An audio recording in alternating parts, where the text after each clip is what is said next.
You're tuned into Tackling the Taboo Sunday Dinner on 90.7 K-Squid.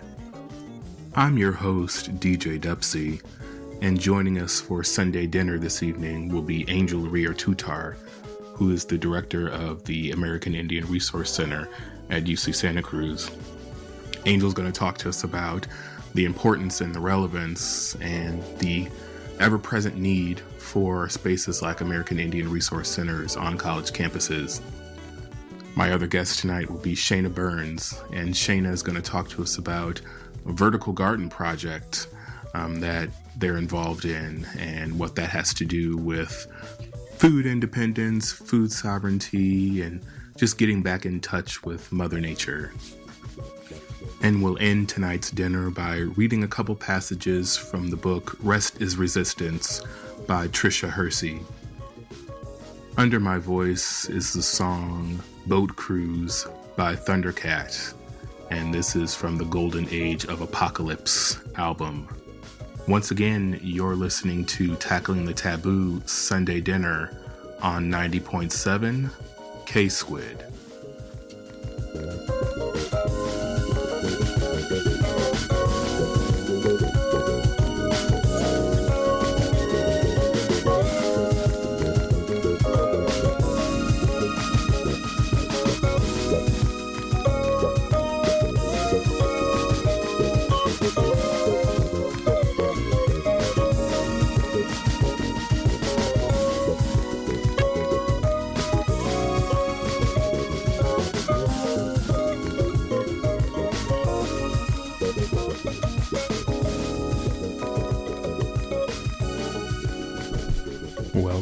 Welcome, and good evening. Welcome to the Sunday Dinner.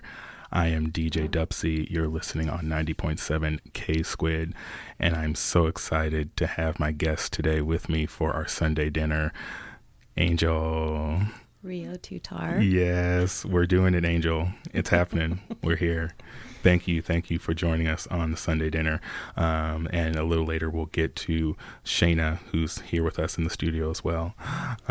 So thank you for joining us on Sunday Dinner this evening. So, Angel, you are the director of the American Indian Resource Center. I mean, that's one of the hats you probably wear, right? But just tell us, briefly about, who you are, your journey, and how you found your way to the American Indian Resource Center at UC Santa Cruz. Thank you, Mark. Happy to be here tonight and with all of you. I have another great guest here next to me, so this is really exciting. So thank you. It's been quite the journey. It's been full circle is kind of how my story goes. And that, I was born and raised in Santa Cruz. I went to school here. Lifelong friends. Oh, which high school did you graduate from? You want to shout out? Yeah. Maybe, yeah. I wish I could say it was still here, but it's Loma Prieta High School. It was a continuation high school which has now transitioned into the Costanoan. Okay. Yeah. Actually, I went to a couple high schools here. Went to Harbor High, went to Santa Cruz High. All right. Shout out. Yes. And then I tried to start school at Cabrillo College, but at that point in my life, college and me just did not see eye to eye. So I started working. I was a commercial driver for 10 years, drove truck. Oh, wow. And then after that, I decided that I wanted to continue to work with the Native community because my family had started the Santa Cruz Indian Council back in 1985. Wow. And so I was second generation to learn from my family, my aunties, and my grandma, and eventually worked through the positions and became the chairperson of the Santa Cruz Indian Council. And that had always kept me connected to the Native community here in Santa Cruz County, San Benito County, Monterey County, and Santa Clara County. And then I decided that I was going to do a career change, and I went to the Indian Health Center of Santa Clara Valley, and I worked there for 7 years. And again, very connected. I'll get there. The full circle story. Yeah.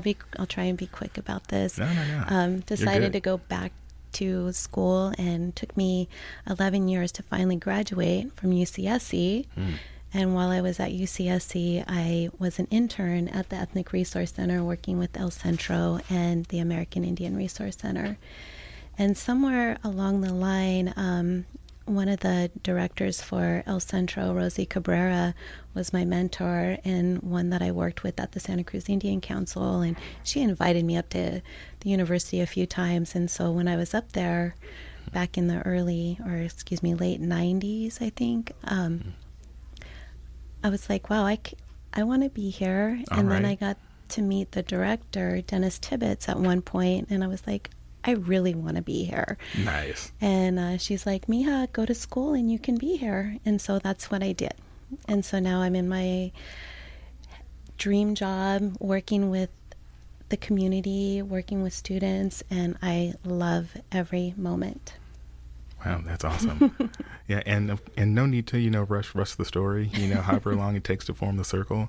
That's what we're here for at the Sunday dinner, right? We're sharing our stories, right? And that's a great story, right, of how you found yourself, in this role and in this place.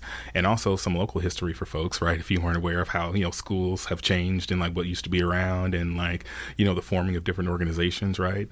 This is individual history, but it's also local history, right?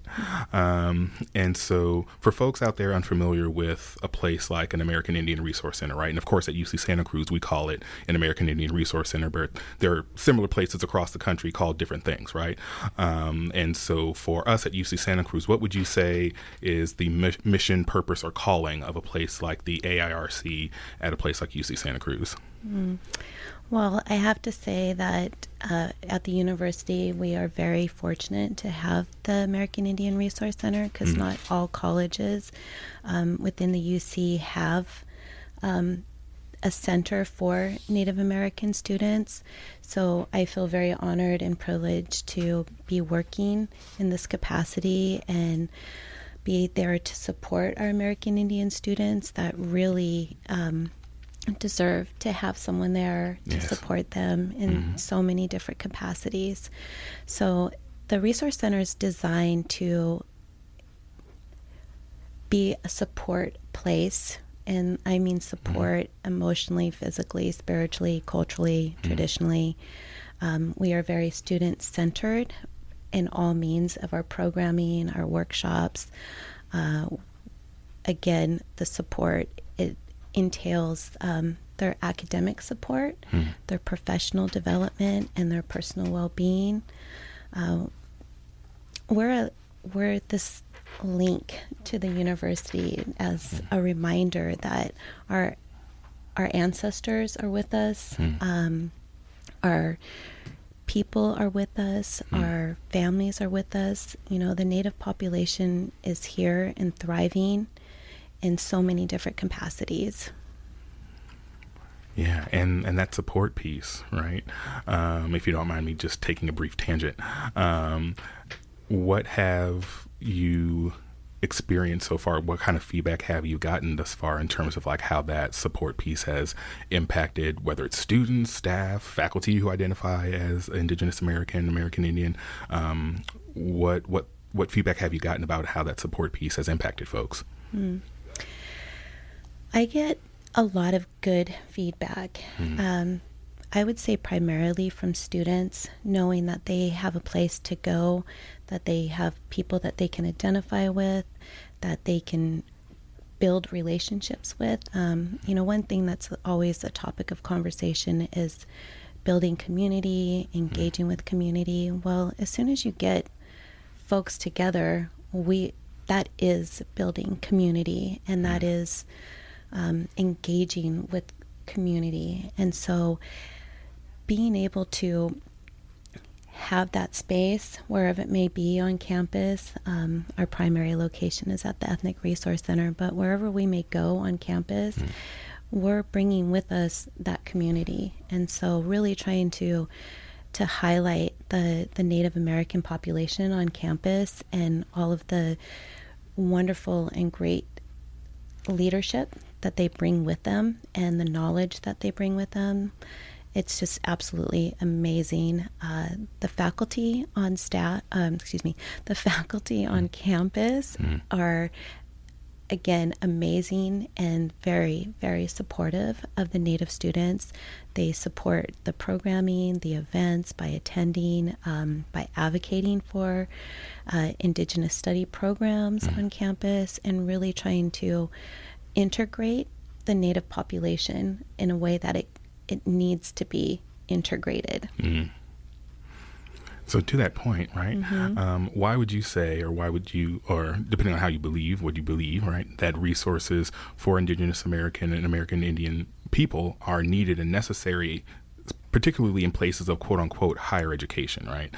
So in the community, that, argument, may not be as hard to make, right? But in terms of resource centers at places of quote unquote higher education around college campuses, why do you believe that these places are necessary, right? Given that support you also touched on, but are there other reasons why you feel that their presence is necessary? Well, the necessity is because through history, we were wanting to be taken out of the picture. Folks were wanting to take the Native population out of the history. And so that didn't happen because we're here. Ashe. Ashe. Ashe. And we're thriving, and we're leaders, we're professionals, we're educators, we're traditional and spiritual leaders. We bring the history of time with us through generations, and that cannot be erased. And so the importance of having the center just solidifies our being here presently, our innate need to share our stories, to learn from each other, to again build community, and to continue. One thing this brings me to think about is a lot of talk about our next 7 generations. When we think and we process and we look into the future, we're looking into generations ahead of us. Yes. And that importance of having safe water to drink. All right. Land to grow our food on. It's a matter of being who we are in every sense. We've been here since the beginning, and not everyone sees it that way, but it's okay. It's okay that they don't. But my thought is that we're living for today, but we're also living for the future. So we're always continuing our fight to be here, to be acknowledged for who we are, and to build and promote our leaders, our next generations. 7 generations in the space. We just brought into Sunday dinner. Yes. And if you're just now tuning in, you are listening to Tackling the Taboo Sunday Dinner on 90.7 K Squid. Thank you for joining us for dinner, some food for thought we got going here with Angel Riotutar, the director of the American Indian Resource Center at UC Santa Cruz. So coming off what you just said, right? And I have some more questions for you, so we'll see where we get to. Time is going by. It's great. What do you think it means, right, especially given some of the things you just brought up, right, for a quote-unquote land-grant institution, right, like UC Santa Cruz, to exist on Indigenous American land while Indigenous American enrollment, graduation rates, and staff and faculty representations are generally low? What does that mean? What comes up for you when you kind of, look at those facts juxtaposed to each other? That's a great question, because at this time, there's a lot of discussion about land grant, land back, and what does that mean. So for UCSC, It was chartered as a land-grant college in 1868. The Central Santa Cruz campus occupies 2,000 acres on the west side of the city of Santa Cruz. And at this time, there's 0.6% American Indian student population on campus. Wow. So there's definitely land available. I mean, if you're looking back, if you're looking at land grant, there's possibilities for UCSC to honor some land grant back to the indigenous population that's here in Santa Cruz County.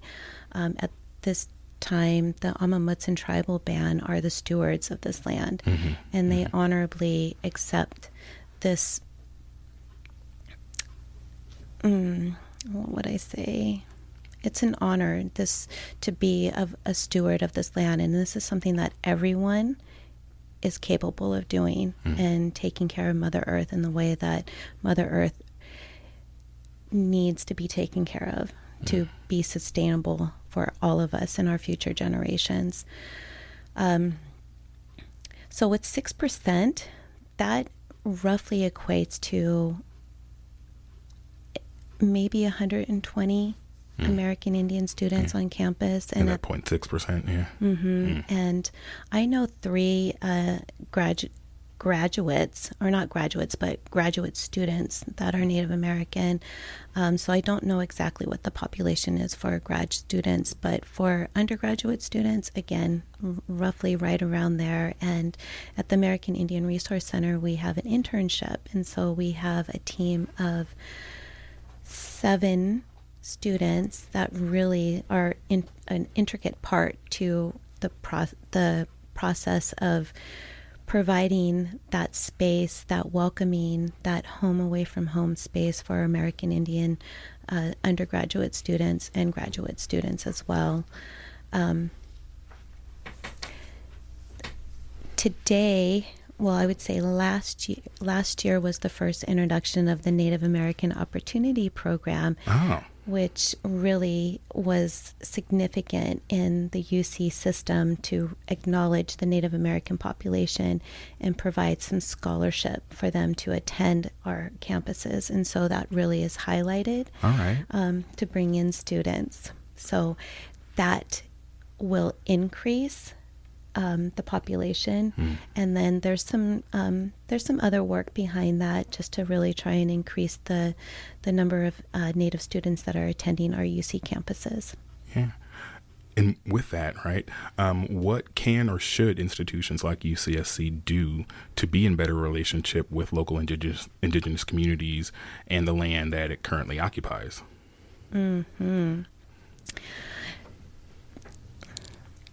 I love building better relationships. All right. Yeah, I was going to say, speak on it. Speak on it.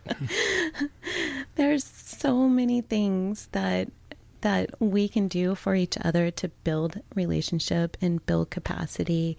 And, you know, one thing that I'm in conversation with a few folks on campus is about, having land spaces on campus that are available to the Amamutsan tribal band members as well as the Native population on campus. So through my knowledge, back in the late 70s, there was a lot of traditional ceremonies taking place on campus, and that's something that I'm revisiting to see how that would look, and how that would look for campus administrators, and really like holding folks accountable to things that they say. So that's one way. The other way that I have, these are not my ideas, just to know. I mean, these are shared conversations that have been had throughout at least my time on campus. And of course, I support them. Yes. And another way that I really would like to see brought to reality is full tuition. Having full tuition paid for the Amamutsan tribal members. Ashe. Yeah. And then also more support for housing and student services fees for our American Indian students. Yes. And then again, solidifying the relationship that we've built, that UCSC has built with Chairman Lopez and with the help of Rick Flores and, of course, the IFN in creating an official formalized relationship in an MOU. All right. Okay. Yeah. All right. So I know you've got. I more. do have a list. I know there's so much more, but yeah, we're definitely, we'll have you back right in the future. This will definitely not be the first and last time we have you on Sunday Dinner, right? Okay. But just a couple more questions for you, right? And then we'll take a little break here. But thinking about now places like American Indian Resource Centers. On college campuses, right? There's this history, right, of indigenous boarding schools that, I don't think folks talk about enough, right, in terms of what happened there and the impact on the indigenous community, right, in the U.S. and in Canada. And so I'm thinking about reparative efforts, right, surrounding, indigenous education, right, and connecting like how this was supposed to be a space of education, but it was a space of trauma and loss.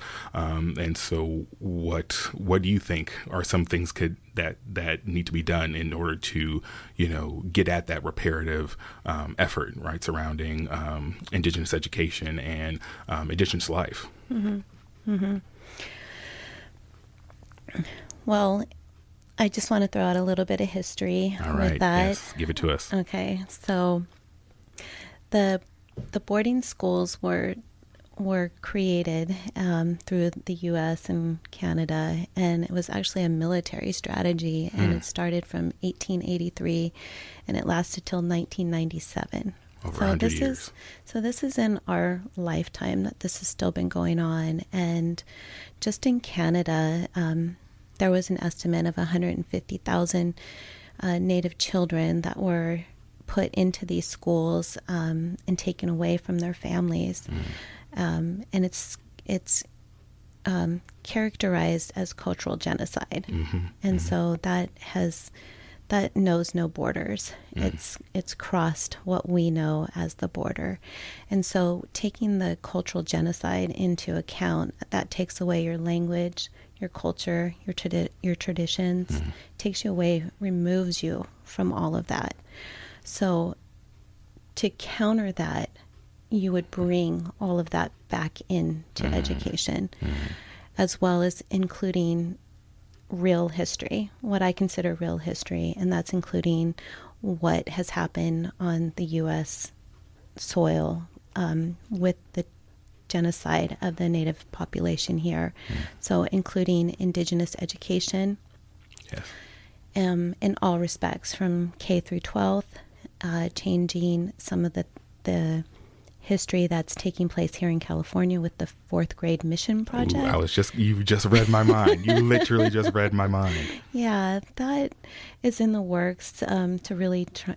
That is a very good example of changing and telling a more complete story. Yeah, complete story, the real history. So incorporating that, and again, reintroducing our language and our culture and our traditions, and I think that really needs to be honored and acknowledged, and people will learn the real history.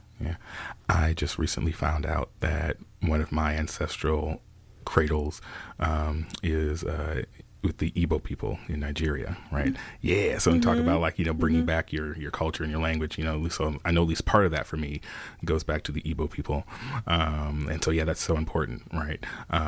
When we have a conversation around like reparations, whether it's for the indigenous boarding schools or whether we're talking about chattel slavery, because a lot of people reduce the conversation to money, right? And a lot of people say the problematic stereotypes about folks who maybe are in the casino industry, right? And isn't that reparations? It's like reparations is so much more than just a dollar amount. And especially when we're talking about bringing back and what we're trying to heal, to try and quantify that with a dollar amount would, it would do a disservice, right? And so to end our segment together, at least this segment, right? With thinking about like something that in your life that's currently bringing you joy, right?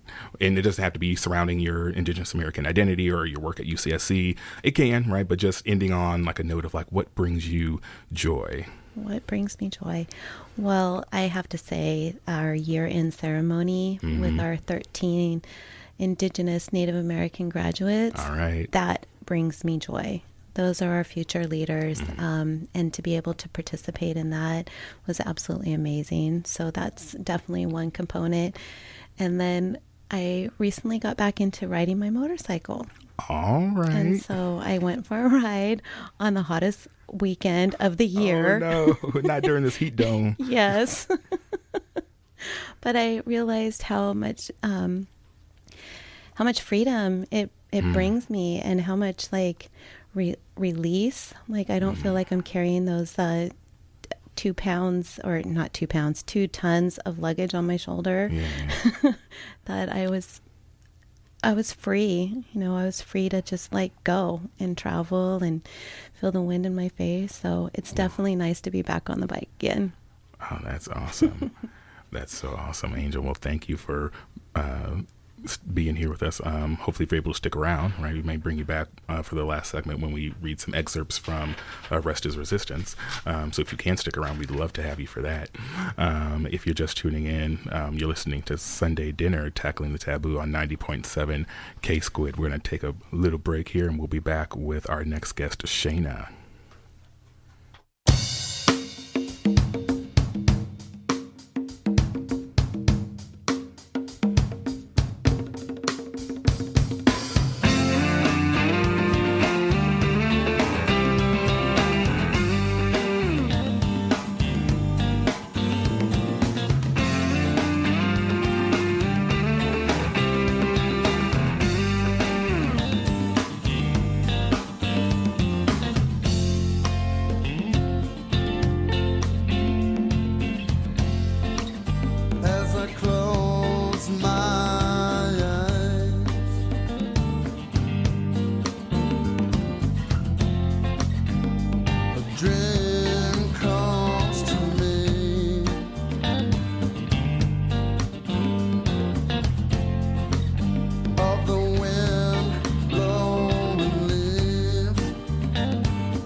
try to see it my way. What to Be features college students interviewing creative, surprising, passionate people about their careers. If you have ever wondered what to be, please join us Sundays, 7 p.m., K-Squid, 90.7 FM. Say goodnight, we can work it out, we can work it out. Life. Hi everyone, I'm Linda Berman Hall, founding host of A Cutting Edge. Every Sunday at 7:30 on KSQD 90.7 FM, one of our co-hosts interviews UCSC researchers about the lectures, book signings, conferences, or performances that they'll soon be sharing with the community. Learn the inside story here on KSQD 90.7 FM.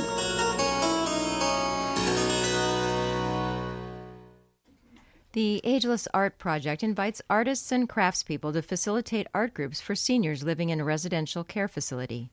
Volunteers guide residents through the creative processes of painting, drawing, or crafting, while residents experience feelings of pride and self-worth when completing their own art. For more information about becoming an Ageless Art Project volunteer, phone 831-459-8917 or on their website fsa-cc.org.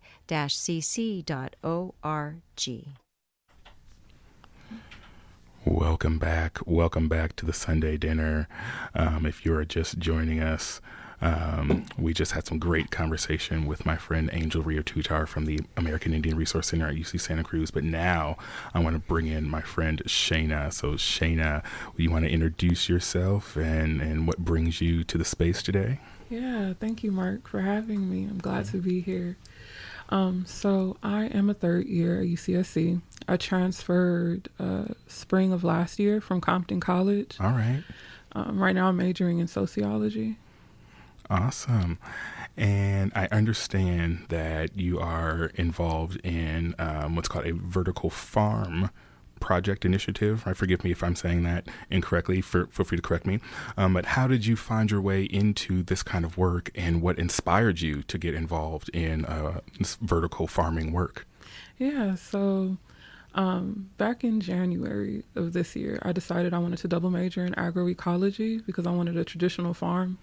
But then after doing research and working with my mentor, setting up an internship for a local farm for the summer, I realized that traditional farming wasn't exactly something that I was interested in anymore, just due to the industrialization of agriculture and how it's had negative effects on the land and the people.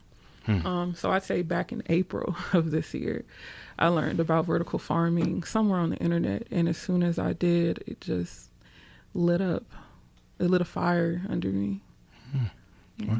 So for folks who are not familiar, how would you describe or define a vertical farm if one were to try to visualize this? Okay, so vertical farms are indoors. They're climate controlled, and they utilize aeroponic or hydroponic systems. So the closest thing you can picture is possibly like PVC pipe. Some use those to create aeroponic towers, or they just lay them flat out in trays and stack them vertically, of course. And it's soilless, so they only use water, and in the water they put nutrients. And what kind of vegetation could you grow? Like, could you grow like edible stuff? Absolutely. You can cultivate all kinds of crops. Right now, I don't believe root crops you can, like carrots and potatoes. That's something you can't, but you can practically grow anything vertically. Oh, wow. Okay. So given that, what impact are you hoping this kind of work has, say, for example, on the UC Santa Cruz community, or even on the greater Santa Cruz community, Santa Cruz County, right? So not only am I looking at impacting Santa Cruz and UC Santa Cruz, but also just California as a whole and the nation, to be honest. All right. I started this project specifically with people in mind, people who are in underserved and underrepresented communities. So food swamps or food desert communities where they lack access to healthy, nutritious produce or foods. Yeah. So, yeah, and just in case folks are unfamiliar, how would you define, I think you said food swamps or food deserts, right? If folks are out there like, what's a food swamp? What's a food desert? How would you describe that?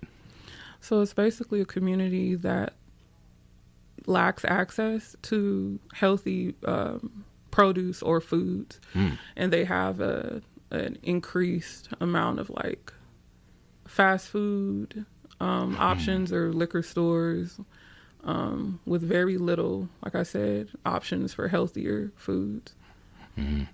So definitely potentially seeing this work, like maybe addressing some of the food disparities, right? That maybe that Absolutely. we see. Yeah. And so given, right, that that's a part of it, I can imagine maybe sometimes that there's pushback, right? When we talk about like bringing attention to underserved or underrepresented communities, historically marginalized, like Angel was talking about people who have been historically, attempted to be erased, right, from history. Usually that tends to come with some pushback. So has there been any pushback or challenges that you've had to face? And if so, what has that felt like? Funny enough, there have been queries on my plan and how big it appears to certain people. I definitely feel the sense of overwhelmingness when I explain my idea to people. But I try not to worry about the things that I can't control, worry about the things that I can. So it's fun to dissect in the moment and think about, but I just move forward. It's not my issue to deal with. Yeah. Well, what keeps you moving forward, right, in those moments where you do experience that pushback, those challenges? What would you say inspires you to keep pressing on despite that? I'd say my own just personal tenacity. All right. Knowing that I want a world for my children where they can have access to healthy, nutritious foods. Thinking 7 generations in the future. Right. And my community is suffering right now. So that's really, really a pushing factor. Like I've lived in a couple communities that were categorized as food deserts, and it's horrible to see, to feel, to be in, and I want to be the change. That. And one of my mentors in graduate school used to say, research is me search. Right? Research is me search. Now, I'm not sure where she got that from, but she was the first person I heard it from. And it's so true, because when we think about, at least when I think about, the purpose or calling potentially for education, for research, there is, and frankly, there should be, right, this personal element to it. In some spaces we try to see research as something objective outside of ourselves, right? That I can study something in a way where my biases, my lenses don't have an influence on the outcome or the process or the proceedings or anything like that. But these are very personal things, right? When we've lived something and it's like, okay, how can I change this, right? And so I think that's very inspirational, right? Especially if there are any folks thinking about, pursuing whatever kind of educational journey, right? Whether that's a 4-year, research college, wherever. You mentioned at the beginning, right? Some of the impacts that industrialized farming has had in terms of like just I guess nutrient distribution. I guess I'm not a scientist when it comes to that, but could you share with us maybe some of those details around like what you have seen as some of those effects of industrialized farming, and where you see vertical farming in the future of agroecology? Yeah, absolutely. So with the industrialized agriculture, the use of synthetic fertilizers, of course, chemical pesticides and herbicides, all to increase yield and in turn profit. This project is a environmental justice initiative. All right. It aims to create a healthier and more equitable environment for all members of our society, from earthworm to farm worker to consumer. All right. And that's so important, because when we think about the future of farming, right, sometimes, it can be in this very human-centered kind of way. But then when we think about like, we need all these other partners like the earthworms, right, and the microorganisms, right, that are deep in the soil, right. Those are our partners, and they're often forgot and left out in the conversation. But yeah, they're so important. Yeah. I'm hoping that this farm can serve as a platform to empower Black students and Black people in general in agricultural education and leadership, and foster that sense of agency, as well as with food sovereignty, creating a community-controlled food system where they're able to cultivate culturally relevant crops is important as well. Yeah. This is very important. If you're just tuning in, folks, you're listening to Tackling the Taboo Sunday Dinner on 90.7 K-Squid. I'm here with my friends Sheyna and Angel, and Sheyna's just sharing with us about a vertical farm project, right, initiative. And the one you're involved with in particular, right, it's called Sankofa Sky Farm, yes. Right? And so could you tell us real quick, like why the name Sankofa? Yeah, absolutely. So Sankofa is an African principle. It basically means know where you've been to know where you're going. And I think that's important, and it touches on what Angel spoke on. Just in society now, things are in a way, things are as they are because we don't have that cultural element attached to how we operate or how we move with each other or with nature. So with Sankofa, being able to look back on how we operated with each other in nature allows us to plan forward, making it more equitable for everyone. Yes, alrighty. Thank you so much, Sheyna.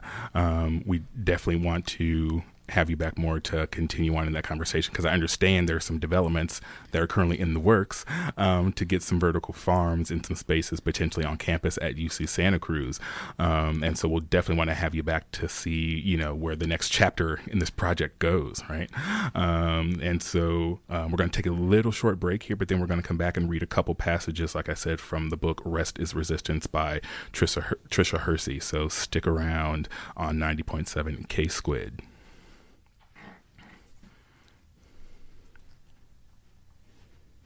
Though I am not fixated on riches, please don't get it twisted. I could get vicious about the paper. Take even a tidbit or niblet out of my skillet, and I'll provide you a ticket to visit your creator. My little mini-me's can't eat a favor. My sweat and toil ain't for the love of labor. I live by the principle, love your neighbor, but I keep some lead to draw that put cylinder holes in tapers. I pray that evil don't rise against me. I pray you demons don't try to tempt me. It ain't no comparing them. Every bar I spit pure as the seraphim, screaming holy to represent me. This ain't for the coochie poppers or booty droppers who make they bum drum like unruly choppers. Tis for the mademoiselles with the heater full of shells that'll let them hosts prevail and raise hell to bring heaven on earth. Some blessings are cursed. With haters, I had Levions burst while running through holes. My Jada had to break my will to change a young heathen's trajectory. What's left of me is pistols and principles, both protecting me. Secondly, my girl light but pray heavily. Knocked her up on a cruise, word to Penelope. 3 females at my crib carried my legacy, so it's 3 Ks on my compound like white supremacy. Ooh, yeah, that's high-key a word. If your skin tone is black, then you high-key deserve compensation. Yeah, widely dispersed across your turf onto every seed you birth. If you concur, then say ooh, yeah, that's high-key a word. Since my skin tone is black, then I high-key deserve compensation. Yeah, widely dispersed across my turf onto every seed I birth. Ooh, ooh, ooh. It's young nail on the beach in the bars though. Clean as bar soap, black as charcoal, tar roads and cigar smoke with every bar spoke from my lips. Hope your eyelids allow your iris to see the flow is one with Isaac, Jacob and Abraham dated. Gon' get your cake up, but don't take up all the space in the valley. You good for mountaintops as well. It's countless attacks from hell on those mounted on the back of the counselor who counted heads on your High fade, low fade, no fade. Box braids, crochets. Can't really think of more ways to reassure you. They'll abhor you in public, but secretly adore you. Cause your aura couture, no matter who ignore you or who pay attention. Listen, you can bet your pension you was born to glisten till the day you layin' stiff and pine. I know all skin folk ain't my kinfolk, but the ones who are and ain't got no heart, wish I could dig inside and give you mine. Cause it's hard as hell for those I hear that's melanated. Alrighty, welcome back to the Sunday dinner. We're in our last segment here, our just desserts, if you will. Angel and Sheyna gave us some great food for thought for us to munch on as you continue the rest of your evening today. And so for our just desserts, again, I'm going to read a couple passages from the book. It's called Rest is Resistance, a Manifesto by Tricia Hersey, who is the founder of the NAP Ministry. And just a brief, summary about the book, right? Disrupt and push back against capitalism and white supremacy by connecting to the liberating power of rest, daydreaming, and naps as the foundation for healing and justice. Tricia Hersey, the founder and creator of the NAP Ministry, encourages us to elevate rest as a form of resistance and a divine human right. So this first passage... And I'm going to be reading like a series of different highlighted quotes all together.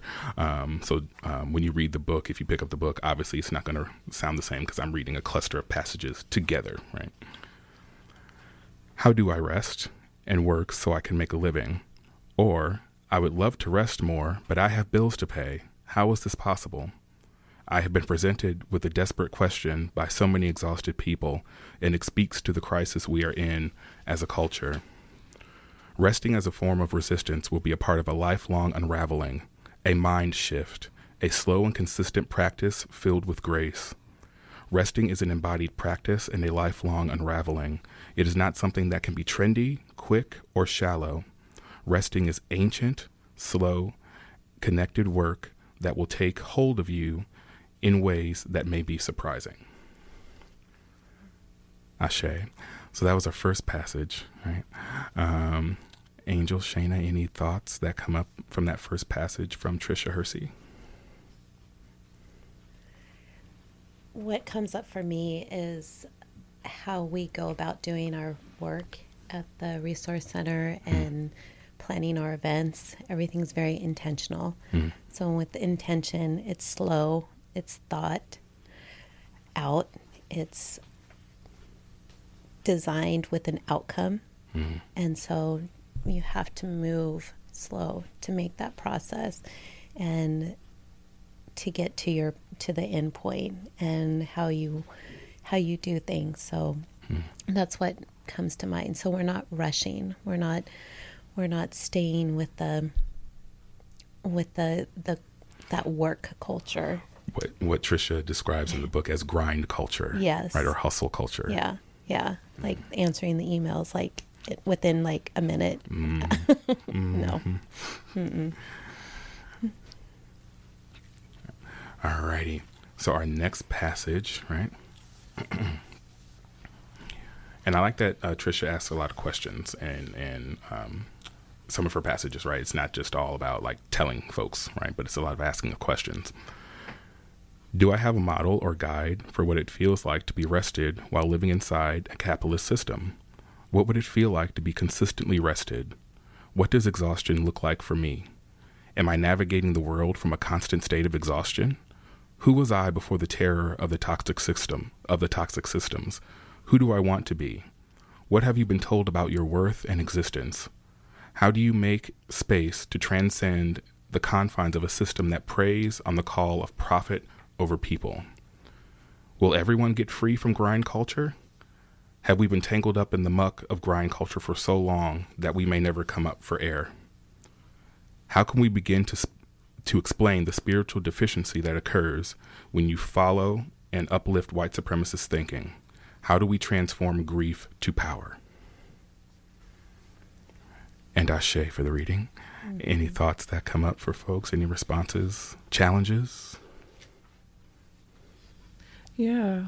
For me, with the grind culture, I'd say about 5 years ago, I decided that I no longer wanted to participate in that.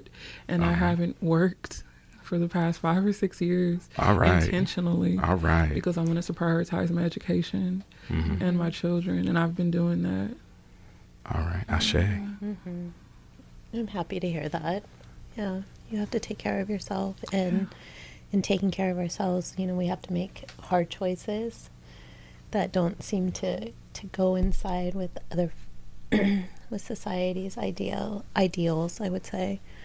I know that it helps when, for at least as a support person on campus, excuse me, to be a little bit more rested and relaxed so that the students can take on that same kind of energy. You know, it's an energy transfer, and I think some of us all believe in that, you know, whatever we put out is what we get back. And so being able to ground ourselves in ceremony, in tradition, I mean, it really sets a precedence for the rest of the day, the rest of the thoughts, the rest of the intention. So as support staff, as faculty, as lecturers, grad assistants, someone told me this a while back, that, you know, our working conditions, the places where we work, right, are students' learning conditions, right? So our working environment is their learning environment. And so if our working environment is that of stress and grind and hustle, then that's the kind of energy transfer that's then gonna, you know, be given to the students, right? And students talk about, you know, things feeling transactional and just like, you know, professors just treating you like a number, right? Not everybody, right? And certainly not UCSC isn't the only college that's guilty of it, right? But this is, you know, part of what, you know, Trisha's getting at, right? And that energy transfer, right? That's important. So some places we can begin, right? The next passage I'm going to read is some places we can begin to rest, right? Or practice rest as a practice. One, and I'm going to read this whole list, just a couple, but one, detox from social media weekly, monthly, or more. Begin to heal the individual trauma you have experienced that makes it difficult for you to say no and maintain healthy boundaries. Start a daily practice of daydreaming. Right? Yes. Just sit and I love that. I just love to sit and let my thoughts wander, right? It's part of that manifestation.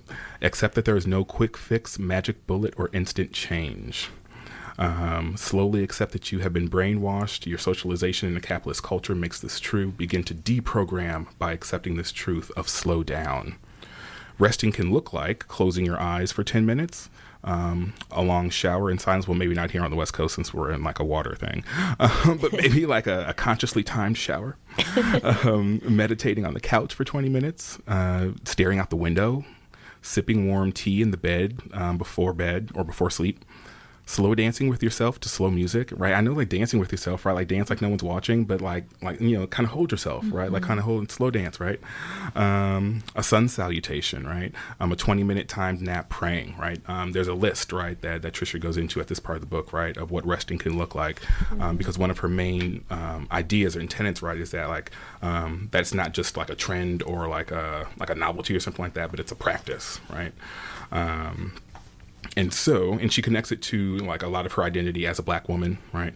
And that intersection and how that's impacted her approach to rest, right? And so I'm going to read this next passage, which might be my last passage. And then we'll take it from there. We'll see where we are with the Sunday dinner. Yeah. All righty. Harriet Tubman is one of the many muses for this work, an enslaved woman focused on the choice of freedom or death. Her inner knowing that life was on the other side of the trauma of being enslaved. Harriet Tubman crafted space to listen, to stargaze, and to pray while guiding people on the Underground Railroad. She stopped to listen to nature, to track the sounds of owls, and she was deeply in tune with the stars in her spiritual world. I like to envision that she was never caught by police while on her freedom journey because she paused, listened, and prayed. Her subversive and deep refusal to be in bondage is the energy I'm holding on to. This energy of refusal and maroonage grounds my personal experimentation with rest as resistance, and is the North Star for the ministry. Resistance is a rich, spiritual posture. It opens the possibility for reinvention and connection. Time is up for any shallow wellness work that doesn't speak to how dismantling the systems that are making us unwell. and Ashe. So in these last couple minutes, any thoughts, responses to that passage? Yeah, just speaking on the list of things that we should do to calm ourselves and find peace in society. One specifically, I learned while on campus at UCSC, one of my professors, Fahima Ife, took over the winter this year. She had us do a stream of consciousness, and with that, all you had to do for 5 minutes was just write, and you allowed your brain to just, whatever popped up into your mind, you just wrote it. And by doing that, it was so freeing. And the things that my mind came up with was so beautiful, and it was such a wonderful release. Another reference that I gathered from your reading was a book on radical self-love and how it is radical to love yourself and to choose to love yourself and also your community. Yes. Especially in this society. So yeah. Yes. Yeah. So for everyone out there, I encourage you, right, to take some time this week, right, as a practice to take 5 minutes and free write, right? Take 5 minutes and listen to your favorite song, stare out the window, look at the ocean. We're on this beautiful Monterey Bay, go for a walk for a little bit. But I encourage you, right, in the spirit of our just desserts tonight, that rest is resistance. So thank you for joining us on 90.7 K Squid. We'll see you next time on the Sunday Dinner.